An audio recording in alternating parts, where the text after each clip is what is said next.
5-second rule sa nahulog na pagkain. Ligtas nga ba? Alamin!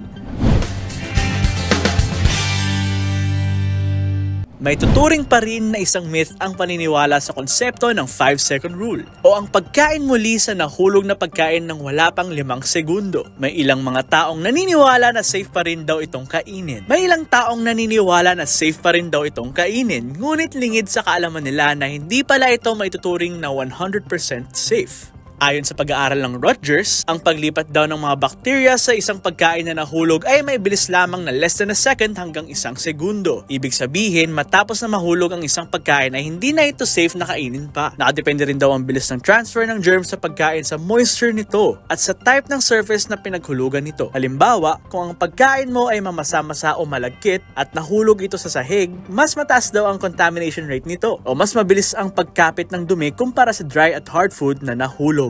Upang masiguro naman ang ating kaligtasan at maiwasan ang pagsakit, ay mas mainam na itapon na lamang o huwag nang kainin ang mga nahulog na pagkain. Lalo na sa mga prone ng sakit tulad ng mga bata, buntis, matanda at yung mga may hinang immune system.